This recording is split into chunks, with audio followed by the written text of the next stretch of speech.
Okay, 2 minutes past 9, so according to my phone at least, so as promised, let's get going. Very good morning and warm welcome to you all. My name is David Murphy. I'm going to be your host for this morning's event, which is due to run for about an hour. And it is the post-lockdown Building Digital Resilience, Survive and Thrive Digital Marketing Strategies Masterclass in partnership with MAP.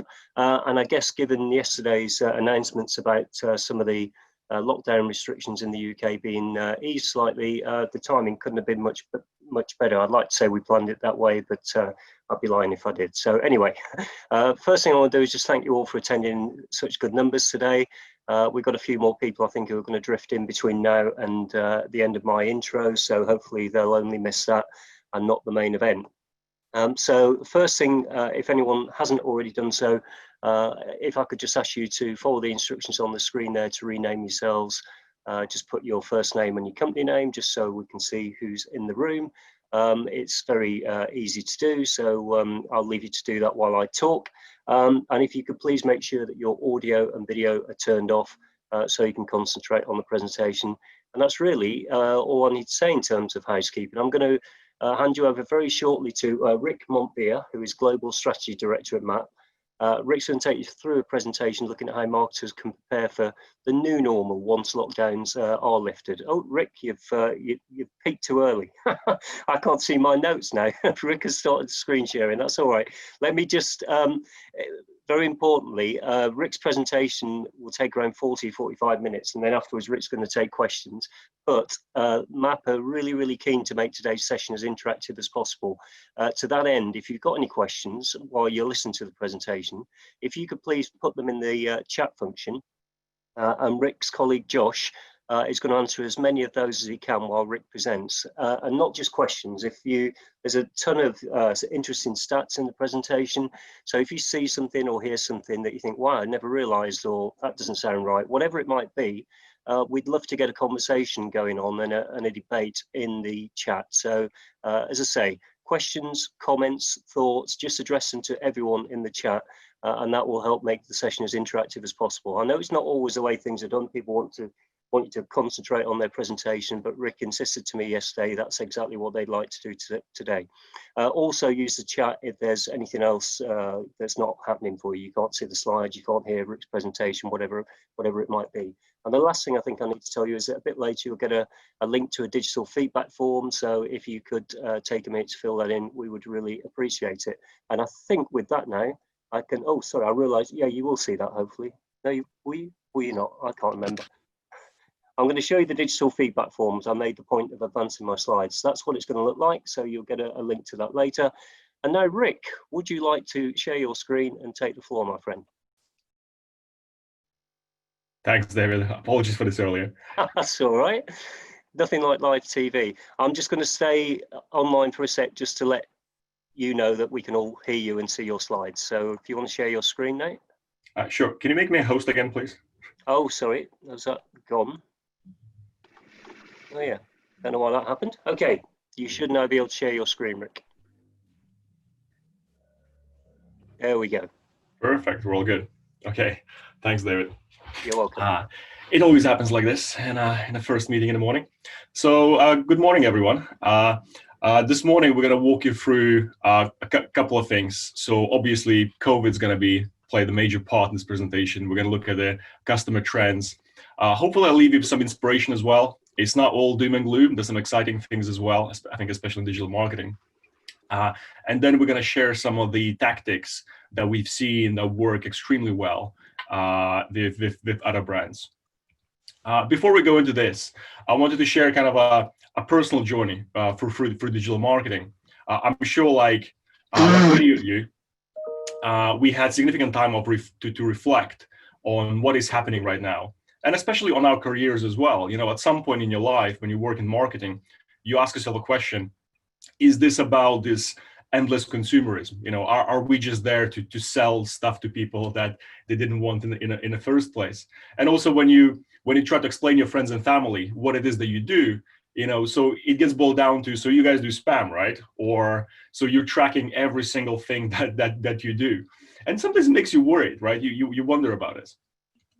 it's a very unusual time that we're living right now, but I must say, I think it's a really, really exciting time, because not only we as digital marketers, we're thinking about, what is happening to the world. In the same way, consumers are also waking up, and they're thinking about kind of the impacts that their buying decisions or just general way of life actually impacts other people. Do I really need a second pair of jeans? Is this product that I'm buying, is it having a further kind of a social impact to other people? Do the brands that I deal with on daily basis, do they actually live up to the same ethical values that I am? And I think these are all very, very valid questions.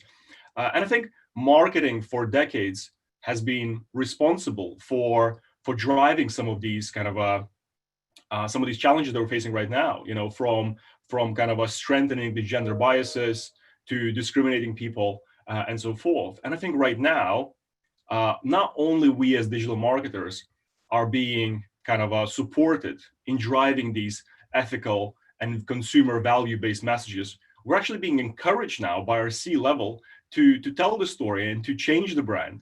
And what a better time to be in digital marketing than now. And also reflecting now on COVID specifically, because I know all of you guys have joined this presentation specifically for this.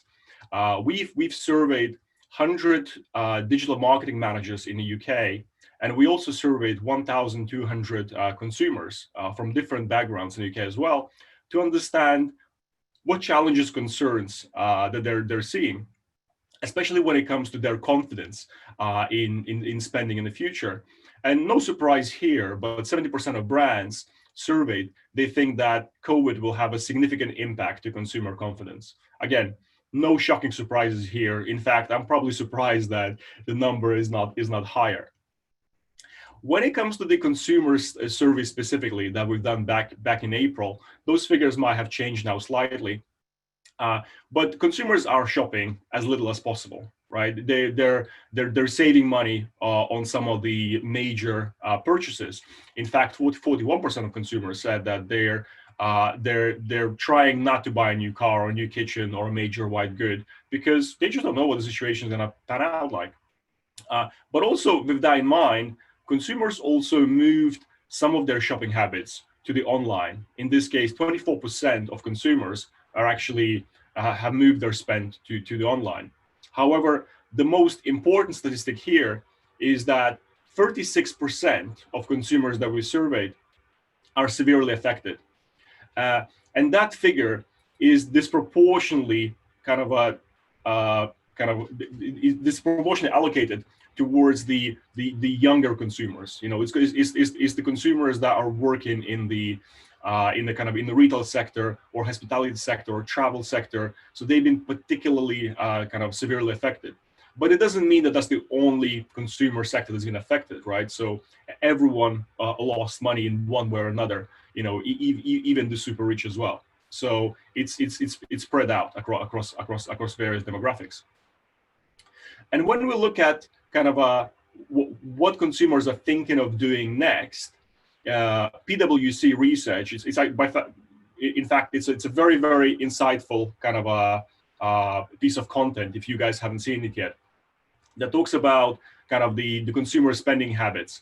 And what they looked at is those consumers that actually have been able to grow their bank balances during COVID for various reasons. What is that percentage of their usual spend that is currently being saved? And in this case, the average household that did have a saving during this period, about 24% of their usual spend is currently being saved, right? So it gives us a good indication of what is there available. However, it's not all great news, especially for travel and hospitality sectors. If you look at this some of these charts in more detail, at the top, we can see that obviously the restaurants, the travel, the hospitality have been affected significantly. So almost 90% of the spend in those categories has been cut. So obviously the assumption would be that post-COVID, that's going to recover pretty quickly. However, the consumer responses do not indicate that just yet.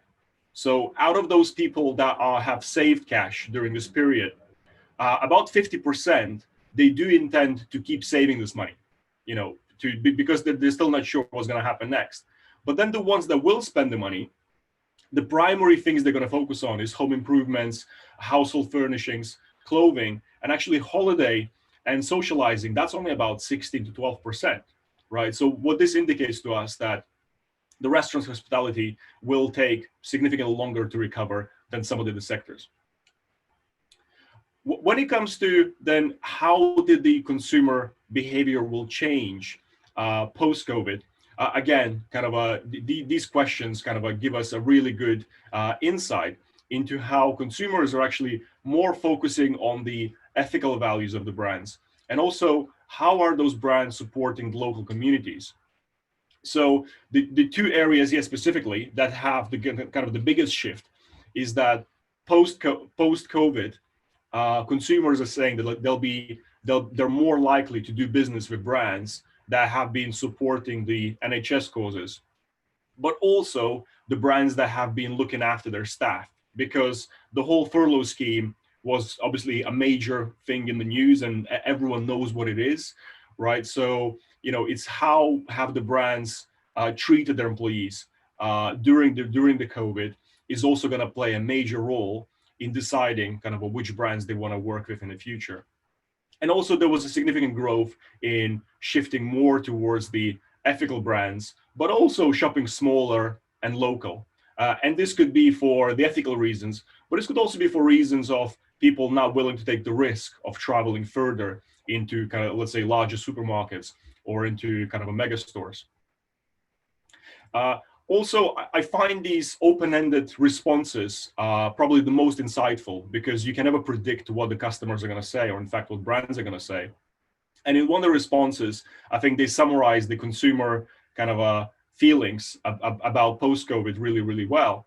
And what the person here said is that I hope things will go back to normal, but I fear that things will just get more expensive as shops to try to recover lost revenue.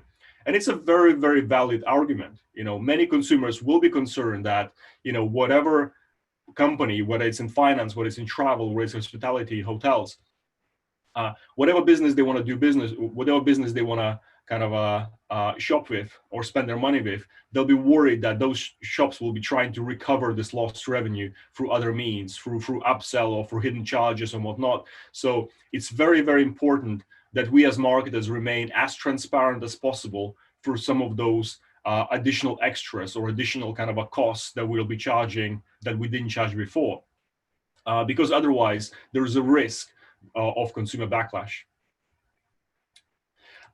We also asked the brands, again, we asked them some open-ended questions around in what ways do you think the current situation will make your brand stronger? And again, this question has unveiled three major trends, and we see it throughout all these different various research papers that talk specifically about the brand confidence and consumer confidence.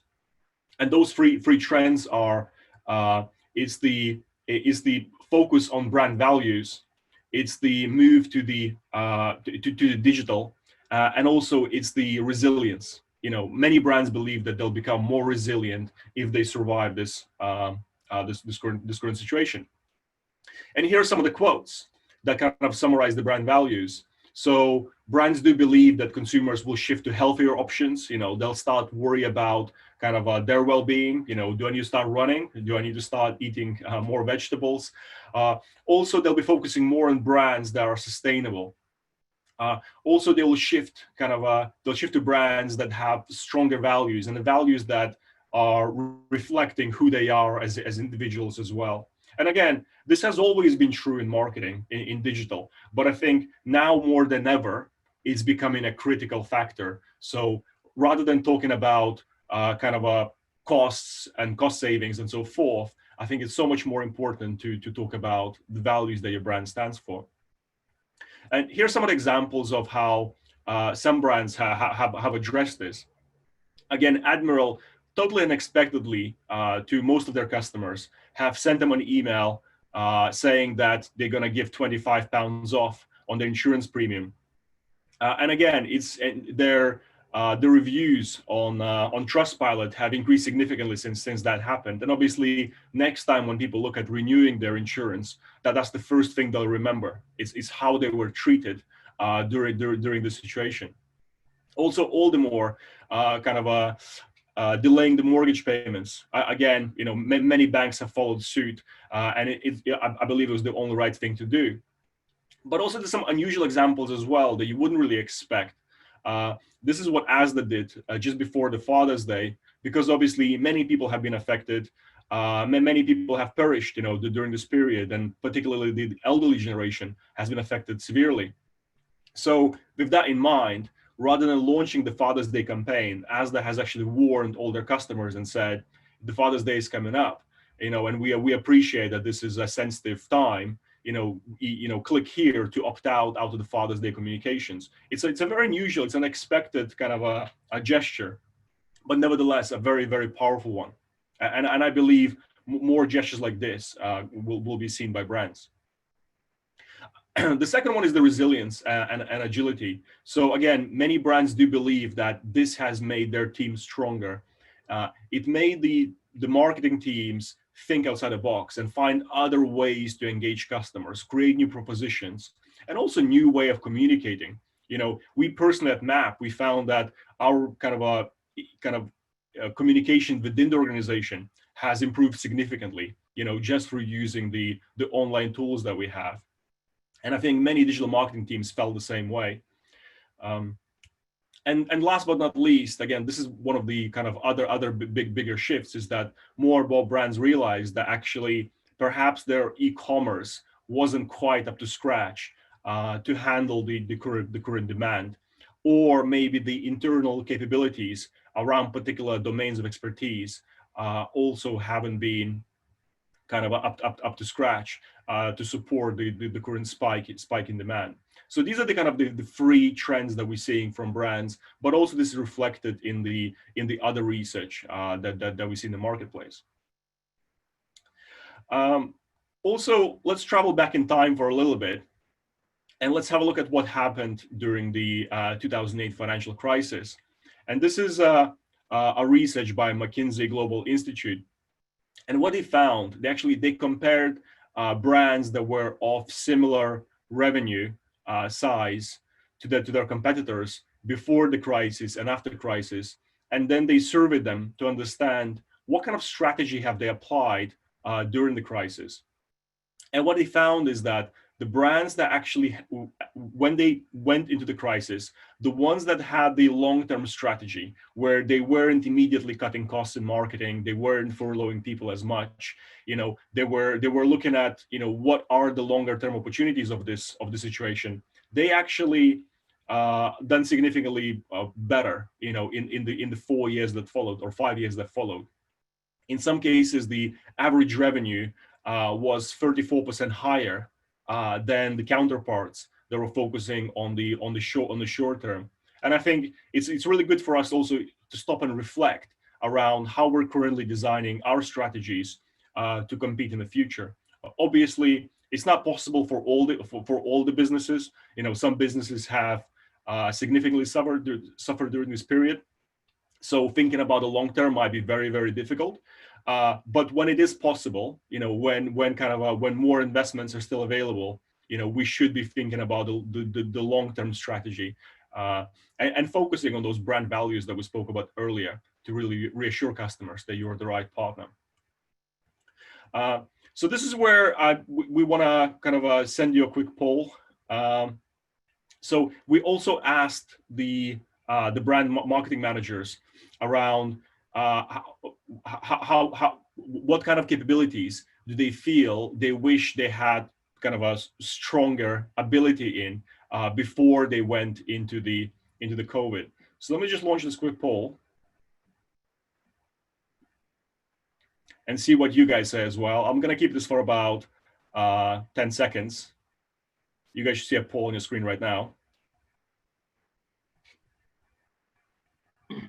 And you can answer more than one, I believe, Rick. Okay, excellent. Yeah. Which one do you think David and people will go for? Or you probably can see the results already, right? I'm seeing the results come in. I suspect there won't be many for we were fully prepared.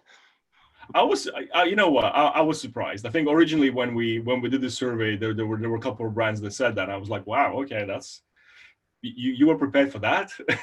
Well, I guess the bigger companies in the world do make contingencies for stuff that smaller ones just don't have time to think about, maybe. Yeah. Okay. So let me end the poll and let's have a look at the results. So it's quite interesting, actually. I hope you all guys can see this now.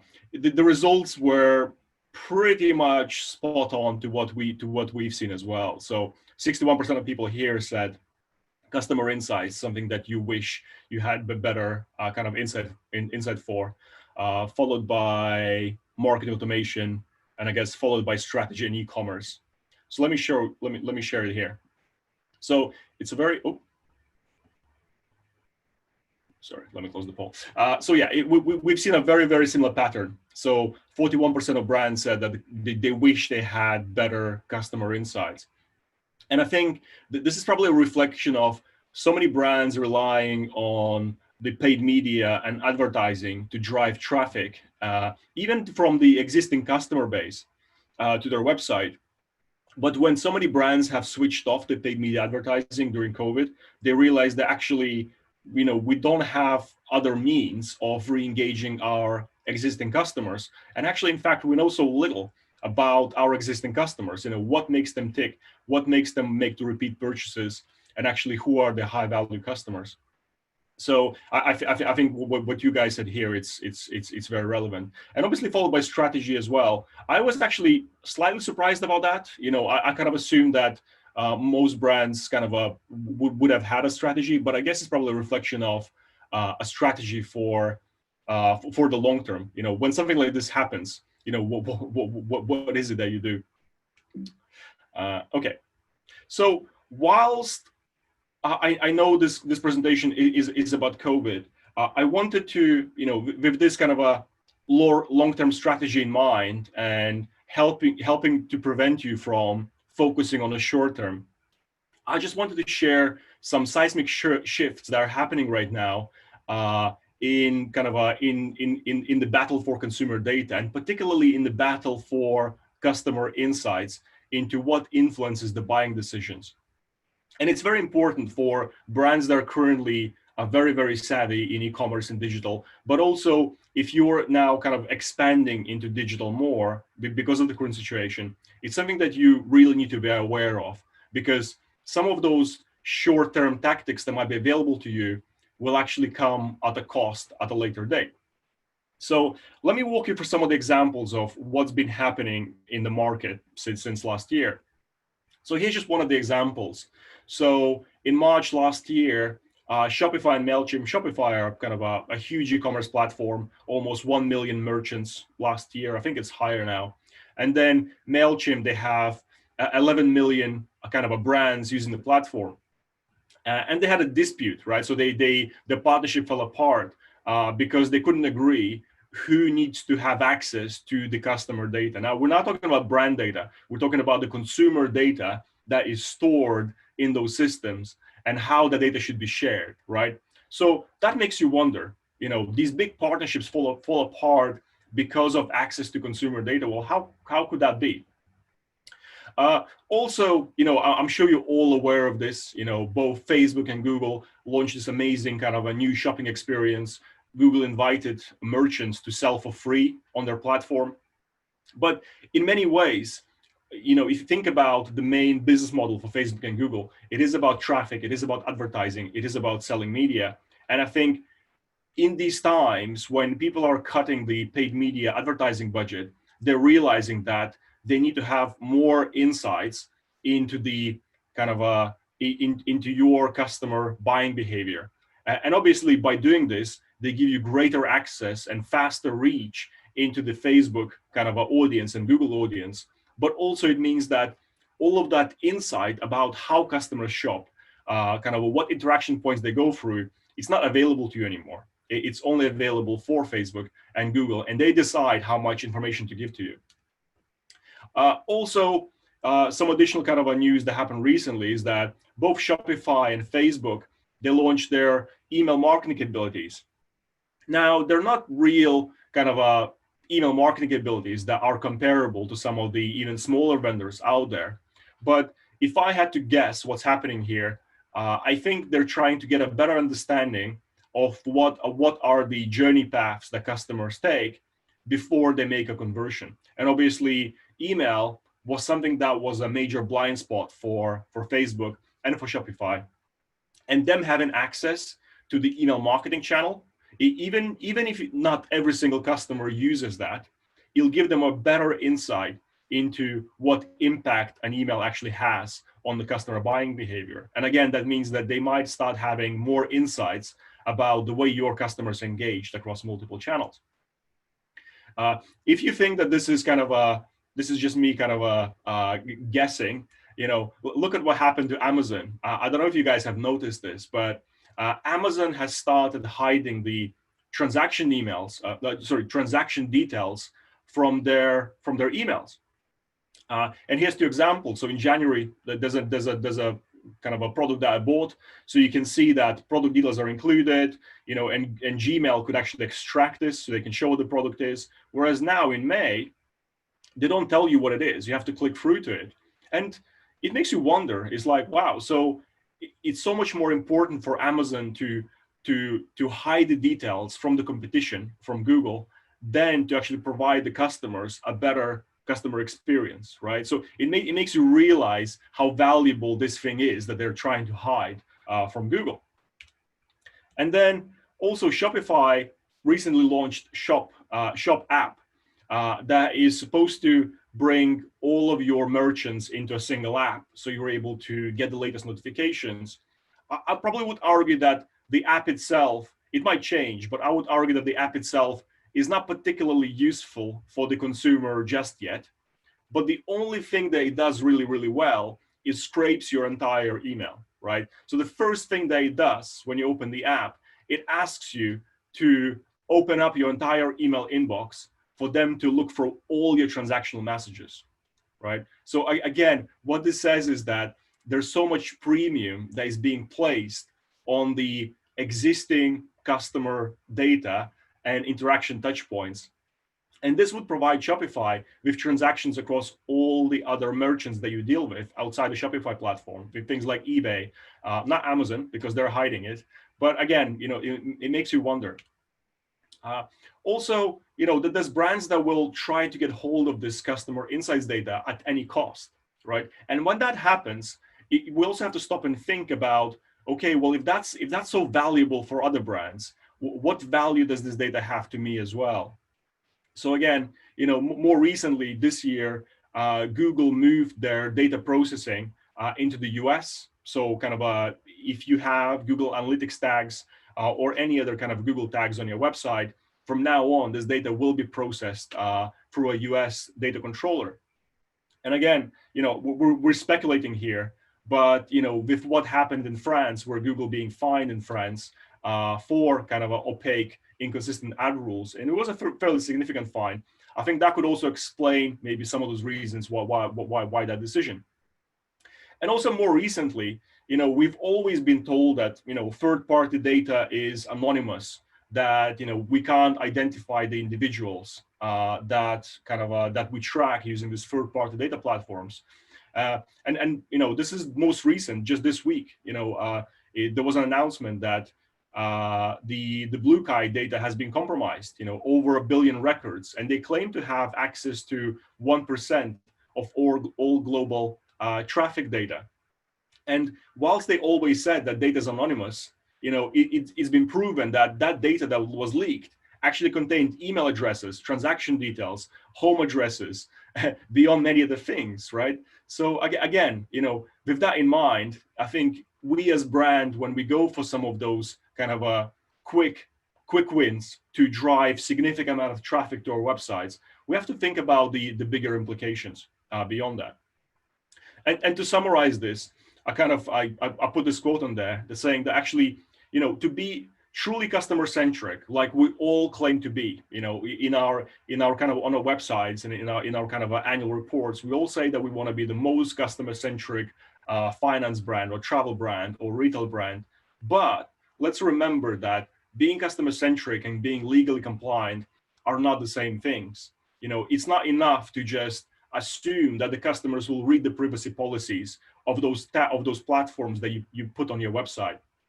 And it's our responsibility to decide what kind of tags and what kind of platforms we implement into our marketing ecosystem to ensure that we truly protect the customers. Rick, my notes tell me you're going to do the second poll at this point. Is that still the case? It's still the case. Okay. Yeah. Let me. I know you're full on presenting, so I just made a note just in case you were enjoying yourself too much. There we go. Thanks, David. I appreciate that. So the poll question is, what is your brand attitude towards customer privacy? So is your customer privacy the least important thing, in the current situation? Is the main priority being legally compliant, but you don't mind entering the gray zone and you always go the extra mile? No surprise here. So most people always say that they always go the extra mile when it comes to privacy compliance. Don't worry, we're not going to share these results with the ICO. I was hoping you guys are going to be a bit more transparent here. But I think we kind of, as marketers, we always kind of like to think that we're doing the right thing. But I just wanted you to, whilst answering those questions and look at these presentations, just reflect on what is that thing that you're actually collecting on your websites, and what data you're actually sharing with other third parties, that whilst you might be legally compliant, but is it really customer centric, and are we not compromising the customer safety or the privacy by doing some of those techniques that we're doing? But yeah, I appreciate the honesty for those of you that answered number 1 and number 2. We'll share results. Okay.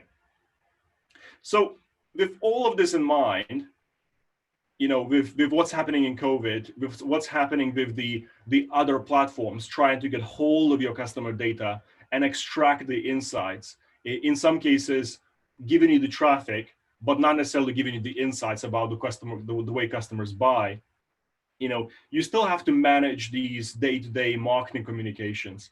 And the common trend is that brands want to send the messages in the best time, best channel. They want to send the best message. And it sounds like, it's a very simple decision. You want to send the Sunday's stock clearance at 10 a.m. via email, but the reality is so much more complicated. When it comes to the kind of a best time, we have to also consider the context. Is the customer right now in a complaint scenario, or is the customer kind of looking to return an item? Is right now really the best time to engage the customer? Also the contact frequency and the segment. For different customer segments, the time might be different. Also, when it comes to the best message, we also have to consider things like, well, what other campaigns are we running to this customer right now? And is this message more important than the other message that we're trying to deliver to the same customer? What is the overall business objective, and what is the strategy? And if it's going to be this message, which specific offer from that message that we think is going to deliver the highest uplift? And what about personalization? And also things like eligibility rules, because not every single customer might be eligible for this particular message because of whatever other transactions they made in the past. And when it comes to best channel, well, there's other things. Just saying that a mobile push might get us the highest engagement rates, but what about preferences? What about channel limits? So the whole thing is actually fairly complicated, depending on across how many channels do you interact your customers with.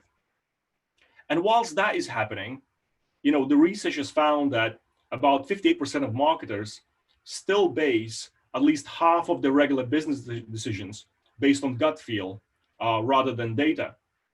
And it's no surprise, right? When there's so many decisions to be made, sometimes you just have to go with the gut. However, I believe that, in marketing, especially when there's so many complexities, there's so many opportunities that are being missed by not optimizing and not by extracting this customer insight from all the data that we have.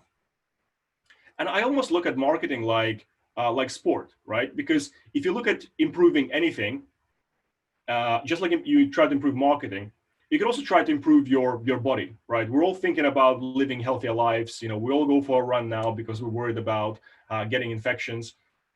If you want to kind of improve your health, you can do various things. You can get a gym membership, or maybe not right now, maybe in a couple of months' time.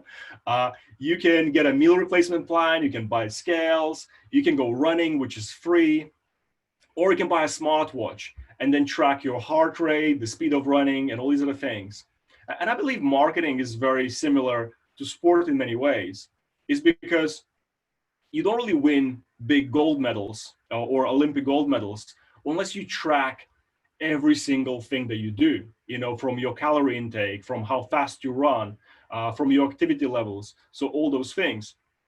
And more importantly, make sure that those things are not available to your competition, right? So all those metrics that you're capturing about your health, you don't want your competitors to know, because, they'll know what areas they have to improve in as well, right? So in many ways, marketing is like sport. And as marketers, we have to ask ourselves a question: are we doing marketing, just not to get a heart attack, just to keep the engine ticking, or are we doing it to actually to win big and win against the competition? And we fully subscribe to this kind of quote from Helen Hunter, CDO at Sainsbury's. And she said that it's the execution of 1,000 small improvements over and over again that drives the transformation in the business. And this is very much how we look at the digital resilience. We don't know how exactly Corona is going to pan out. The worst case scenario, there's going to be a second wave. And with that in mind, it's not enough to say we're going to do this one tactic and that's going to kind of fix our Corona issues. We have to be looking at improving multiple things in the customer's buying funnel. We have to be creating new propositions. We have to be engaging customers via more channels. And we have to be improving the existing channels that currently are not working as well as they could be. And by doing that, we will overall kind of improve our resilience across the entire digital marketing ecosystem. And here are some of the examples of what you could be doing, starting with the basics. Just ensuring that every single internal and external stakeholder is focusing on the same set of KPIs. All too often, I've been in meetings where the client brings in various agencies and internal stakeholders, and they all report on their different sets of KPIs. But those KPIs are being taken from different platforms, and they all underreport or overreport the importance of one or the other channel. But by doing that, we place way too much emphasis on ensuring that every single channel is supposed to sell. But we know that that's not true. Every single channel in the customer journey, it actually plays a different role. Some channels are there to attract customers. Some channels are there to nurture customers. Other channels are there to retain customers. And I think if we continue to tracking the different KPIs and metrics for different channels individually, paid media in Google and your social in Facebook, and your email marketing platform, we're going to be doing ourselves a disfavor. And only by bringing all the different marketing KPIs into a single place where you're able to share this with all your agencies and internal stakeholders, only then we know what is exactly that we need to improve in a customer buying funnel. Also, there's opportunities for us now to actually start looking at segmenting the existing customer base. Katie, if you want to answer something, you can cover some of my questions in the Q&A. I really appreciate that. So there's also opportunities for us to start segmenting users based on the COVID behavior, because the way people buy now is likely to be very, very different to the way they used to shop 4 months ago or 5 months ago. So now, kind of more than ever, it's important to start understanding what are those different dimensions and customer behavior that drives the transactions, and also which customers that have been a high value customer for a long time, that is started to drift, and not only they're no longer buying from your brand, but also maybe they're no longer engaging in marketing communications.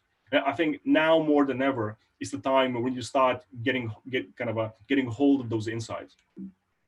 Also, there's other ways of looking at this. So not only by looking at how well you're doing in terms of driving the loyal customers, and how you're doing in terms of kind of re-engaging the customers that are disengaging, but also starting to understand what are the different dimensions in terms of the channel engagement.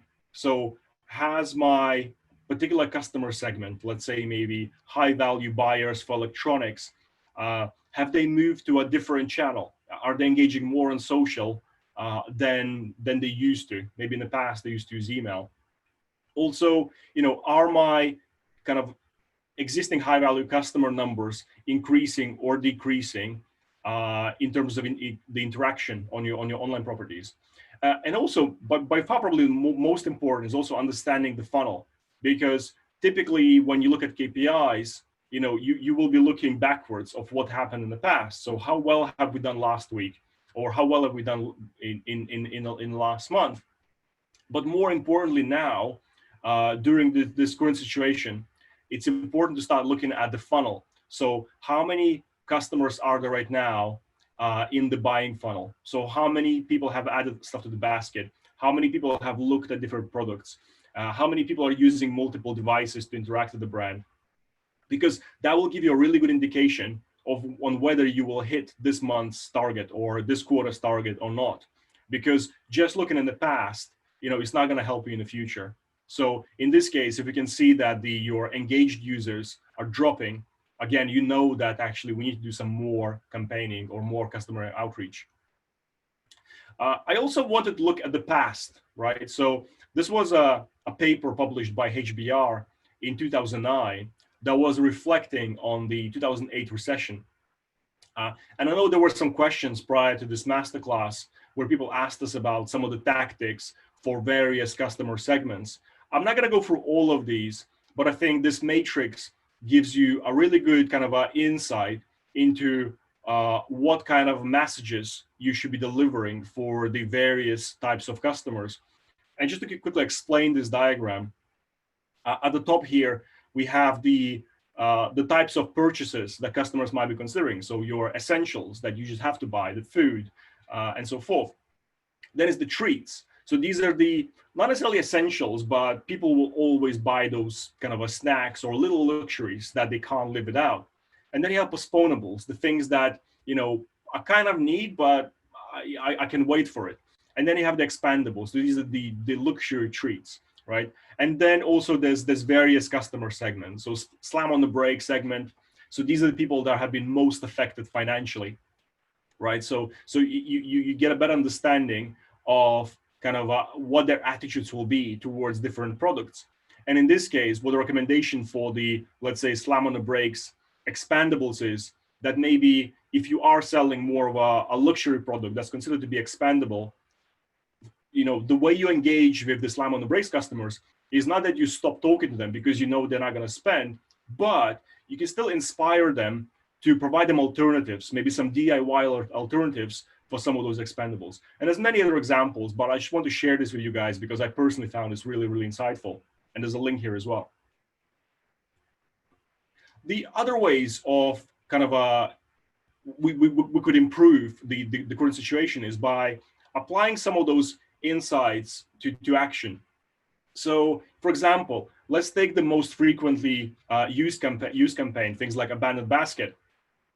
And typically what happens is that, we've done an A/B test, let's say, a couple of years ago, and we said that, sending an email 4 hours after the abandonment is the best time. But what happens when the basket size is only 15 pounds? Or what happens if the basket size is 200 pounds, right? So inevitably, you'll be sending this email either way too late or way too early, but you wouldn't know unless you're analyzing this insight and then able to act upon this. I'm going to rush through some of these. I can see we have about 14 minutes left, and I still want to leave some time for the Q&A. Also, quite often when it comes to optimizing things like, again, abandoned basket, abandoned browse programs, people focus on optimizing the bottom of the funnel. Things like, let's improve the subject line to increase the open rates. But actually, if we have the insight, we can see that, where the funnel really shrinks is at the identification rate stage. So if we have that insight, we can look at improving the thing that really, really matters. And by improving the identification rate by just a couple of percent, by 5%, you're going to get way more conversions than if you were focusing on the open rates. Also, this is a time when we need to personalize based on the offline as well as the online experience. In this case, in Homebase example, they provide a very, very kind of a granular insight into how long it'll take for people to get this delivery delivered in their home. But also they highlight the fact that these items are currently not available in stores, because whilst they're still operating offline, some customers might think, well, actually, I can just go to the store and buy this lawnmower there. But here, it's very insightful. So it's very useful for customers because they know that this is not available in store, and the soonest they can get it is 21 days, and it's going to cost me £6. We spoke about the funnel already, but it's more and more important now than ever to understand whether your funnel is shrinking or increasing, because you might have certain stages in the funnel where people are dropping off. So all the way from people that are coming to your site, all the way through to conversions, there will be certain steps where people are not converting as much. And again, having a better understanding of this and kind of tracking whether your kind of a movement from step 1 into step 2 is decreasing or increasing will give you a good indication whether there's some major improvement opportunities that you can do in those particular steps. And this applies to any vertical. And also kind of, especially now, kind of during COVID, it's becoming more important to actually understand how those new customers that are coming to you, because we have seen a spike of totally net new shoppers coming to the e-commerce sites. So how is their behavior different than all the customers that you had in the past? And also, what is the return visit rate? And what is the average day between purchases? Has that changed kind of now than what it was prior to COVID? Okay, so the next thing I want to share with you is the tactics that will help you acquire, nurture, grow, and retain your kind of existing customer base.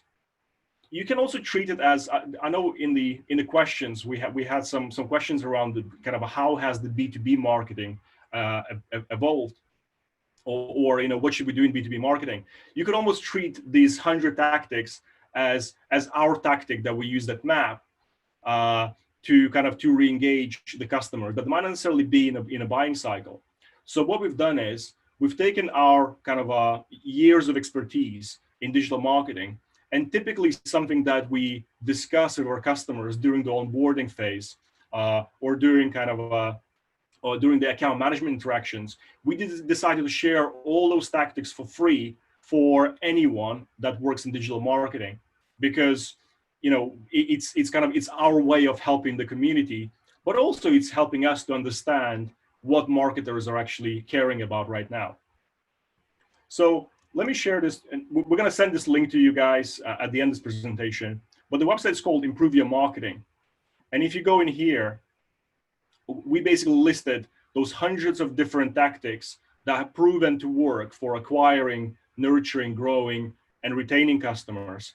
You can go for the entire list, and you can also then click into each of the tactics. So for example, here, category triggers, a quick description, what is the value of the tactic to you as a business, a quick example of what other brands are doing. Also here, you can actually look at some of the expert tips. So this one was written by me, so you can see what other people are suggesting you do to improve this tactic. Or in fact, I urge you guys to share your own tips of what worked or didn't work for you for that specific tactic. You can then add those tactics to your wish list, right? So you click on a heart, you add them to your selected tactics list. And then in step 2, you can actually prioritize all these tactics. So here, you see all these tactics listed here, and they're scored based on the effort to deliver a tactic, the investment required to deliver them from a financial point of view, and also what is the business value from doing this tactic. And then you can choose what is the priority to you as a brand to manage this tactic. So in this case, we can say that this one is low because it's high effort, high value. So the category triggers that I just added, I'm going to add this to the medium value. And at the bottom here, you'll see all my priorities listed here. Also, you can add your own personal tactics. So whilst all these tactics are available to everyone, you can also add a custom tactic that will only be visible to you or whoever you choose to share those tactics with. And here's an example of one that I created earlier, right? So you can upload an image, give it a name, and this tactic will only be available to you unless you tick this box where you actually want to share this tactic with the bigger community. And then the last step is you actually get a short list of all these tactics that you've selected, right, in a priority order. And what you can do with this, so you can keep it for the future reference, but also you can actually share this with your team members or maybe your agencies. So you can use this link at the bottom here. Oh. And you can send it to your colleagues.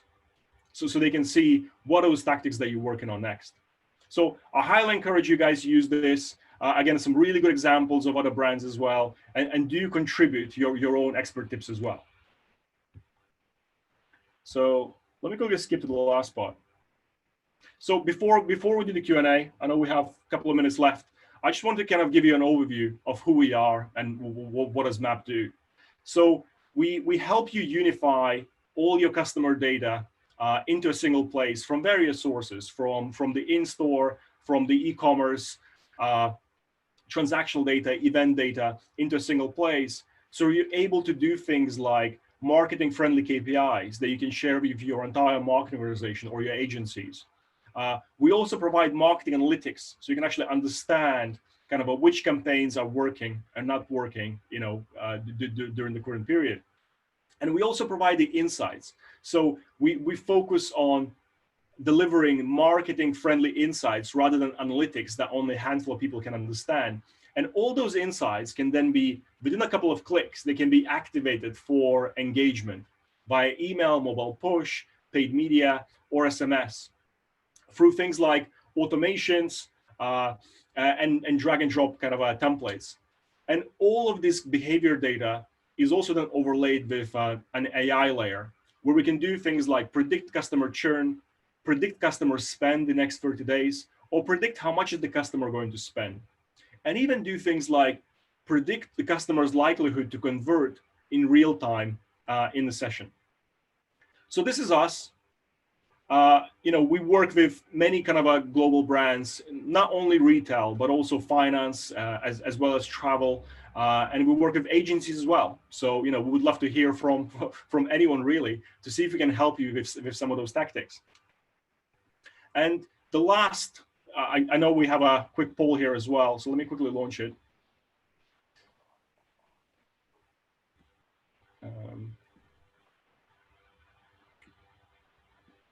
you see it, Rick? Do you want me to do it? There you go. Yeah. Okay. So I've just launched one more poll, and this is kind of really my summary of the key tips to ensure resilience post-COVID. And this is not purely based on what I presented today. This is also based on the other kind of a research that I read in the publications. And number one is we have to start focusing on improving customer insights. And also we have to do it we have to do it ourselves. Don't rely on other platforms, like Google or like Facebook, tell you what your customers need, because they are driving their own agenda in many ways as well, right? You have to have your own insight into how your customers are behaving. You have to fix the basics, not only from the basic marketing tactics point of view, but also from things like actually educating customers. What is the new way of engaging with you as a brand? Enhancing digital presence is no brainer. I think many brands are going in this direction, and hopefully these tactics that we shared with you will help you with some of those kind of digital marketing techniques. Support local community. Again, this is major. Not only because this is what consumers are looking for, but also because it matters. If the local community doesn't survive, then obviously your business won't survive either. And also the local community is not just your physical geographical community, it's your local community in the space that you're in, just like you guys are our local community for digital marketing. And this is the reason why we've given you those tactics. Also, put your employees and customers first. And that's related to the way you treat them, because they will remember this for years to come, in how we handle the situation. And also, this is a great time to experiment with the new with the new offerings, new ways of engaging customers, new channels, new tactics, new ways of selling a product. So I'm going to stop here. I know we're running out of time now, but we have. Do you want to share the results? Just end the poll and share the results, Rick. There you go. Yeah. So no surprise here. It's what everyone said that they were missing before Corona, and everyone's looking at improving customer insights. Yeah, we totally agree. We got somebody, Michelle, who said she couldn't access the poll. Michelle, it could be if you're dialing in, it wouldn't be available to you. Sorry about that. Okay, so that concludes the presentation. Rick, thank you very much indeed. We still got, well, we've got a few minutes for Q&A, but the great thing about virtual events is no one's going to kick you out of the room unless my wife and kids come in and tell me they need it. So, if people need to be elsewhere, they can drop off. But let's see if anyone's got any Q&A. Most of the ones that have been asked already have been answered by Josh, but I'll give people a few minutes if they want to either put it in the text or just unmute themselves. But Rick, if it's all right with you, can I hit with a couple of things that occurred to me? This idea that some people, those of us lucky enough to be working through this, are finding it hard to spend money. Our food bill's gone through the roof, but other than that, then a lot of the normal things we spend money on just are not available. So you said something like the average household is spending 24% less. So there's some good news in there, and I think in particular home improvements and buying stuff for the house came out as a top priority for people. Now, how sensitive do marketers need to be when they start trying to promote that? If one of your clients, it sounds like possibly Homebase, if they start going out with a message saying, okay, lockdown is over, you've saved a load of money, now's the time to, and I'm going to the extreme here, now's the time to treat yourself and splash out, get yourself a new three-piece sofa or three-piece suite or whatever it is. They've got to be very careful with that, haven't they? Because they can't afford to hit people with that message in if they've been on furlough and actually they're not one of these households that's been saving money. I haven't seen an example yet where a brand kind of really tried to go in with the sales message. I think maybe some travel companies kind of tried, but I think everyone's being extremely sensitive, probably overly cautious. But I think it's the right thing as well. I mean, Homebase specifically, that they are very kind of aware of the local community. So I couldn't imagine them ever doing that. But I think focusing on these kind of values is the main thing you can sell right now. Going back to this kind of report from 2009, around the focusing on the long term, I think is really, really valuable, because how we handle the situation now will be remembered for years to come. Yeah. And I think it's going to be very, very tempting to say, let's try to hit this quarter's target, but what target? Like, the targets are gone. We have to start thinking about the long term, because consumers will remember this, and more importantly, our employees will remember this as well, right?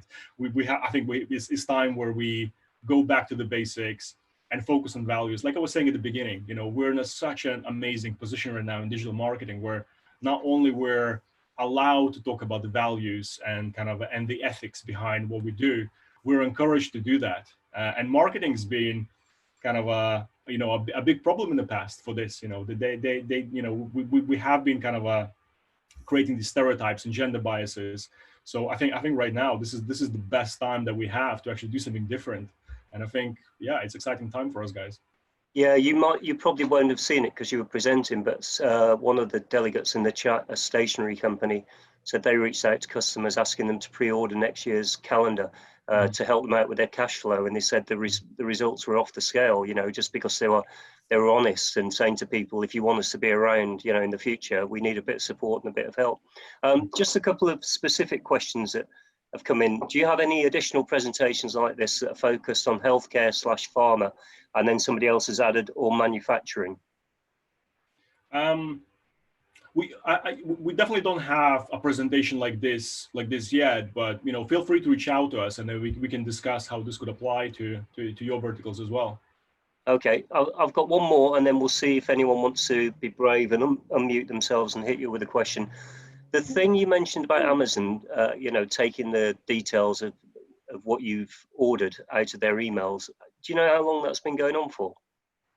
The report started coming in probably about a month ago. I mean, I check my personal emails. I mean, I don't shop with Amazon every month, particularly not now. But my email was from May. Yeah. But I think I've seen some people might have reported that in March already. But okay, well, so it's a couple of months. Because I've noticed it, and my family, we've been ordering bits and pieces, and as a customer, it's very frustrating. You've got to try and work out from the other things you might like message at the bottom what it is that's about to be delivered. And I just find it, having read a book quite recently about Amazon and their obsession with customer service, I find it amazing that they are willing to sacrifice that for, just remind me again, they just don't want Google seeing that information. So this is kind of I know it's a bit of a side topic, it's not necessarily about COVID, but we're all going to be tempted by going for some of these shortcuts, either by selling through Google or through Facebook, and what I wanted to highlight through this data section is that there is significant value in customer insights. I mean, you all said it, you all voted for customer insights yourself, but these big brands are willing to put the customer experience behind not sharing this data with the competitors, right? That's huge, right? Yeah. So it just shows to us how important it is for us as individual brands to actually get the insights ourselves. Otherwise, they'll be the ones dictating how your customers buy, right? And we can't let that happen. Yeah, and Rebecca from DodoPad, which was a stationery company I mentioned earlier, has just made a point about Amazon, not just exceptional customer service, but massive secrecy. That's their fundamental strategy for absolute dominance. So yeah, fair point, Rebecca. So I'm just going to see if, I don't normally do this, but anyone wants to come off mute and put a question to Rick if they've got one. I'll give 5 seconds for that to happen. Okay, fair enough. Sounds like everyone's questions out. Rick, we sent you a load of questions that came in with the delegates. I'm not going to go through them all because we are just over the hour, but we asked you to look at those and pick out a few of the more interesting ones. I'm going to put you on the spot. Just give us one of those questions that you thought was, worth answering and give it an answer. Do you have them to hand? If not, I can just ask you one at random. So maybe, I mean, I kind of answered already. I mean, there was a couple of questions about the kind of the B2B world, and again, I just wanted to point out that this is, we're aware that not everyone is right now kind of actively looking for things, particularly businesses, they're looking for ways to save costs. So I think one of the best things you can do right now is share the content that you have. And this is what we've been doing for the last 3 months. We've been creating videos, the webinars, and this playbook. So this playbook is kind of we boil down all the insights that we had that we typically use in the client engagements. And we said, well, what would the marketing community need right now? And that is those insights, because no doubt all of you will be sitting in boardrooms right now thinking about what are the things can we do to improve digital. And we said, well, let's give people those 100 tactics to save you those 4 hours trying to compile them, and also kind of score them by the kind of the value, the effort and investment, right? So at least you're going to save a day of your time trying to figure out what to do next. So I think things like this are going to be very, very valuable in B2B. Yeah, well, judging from the feedback you've had in the chat on that, I think you're absolutely spot on. People really appreciate it, and the very sort of quick run through that you gave of it, I think shows people how useful it could be, whether you're in B2C, B2B, or whatever industry. Okay, so I think we'll leave it there. It's just gone 10:05. Apologies, we're a little bit over, but I think those people that had calls at 10 o'clock have dropped off anyway, because that's how virtual events work. Just a few very quick thank yous. I want to thank Rick, obviously, for the presentation, Josh for stepping in and answering the questions that came in, and all of you as well. We've, as I say, this wasn't our idea to have people commenting and asking questions all the way through the presentation. It was something that came from Rick and his team at MAP, and I think it's worked really well. So thanks for all of you for getting involved. There's obviously been a large team behind the scenes. It may not appear so just for putting a presentation on for an hour, but there's a lot of work goes into it. So Rick, all your team as well behind you at MAP, and obviously the guys at Masterclass and my colleagues, thanks very much. And to everyone here, thanks for sticking with us, and I hope the rest of your day is very good for you. Thanks very much indeed. Have a good one. Bye-bye. Thanks, David. Thanks, guys. Have a nice day.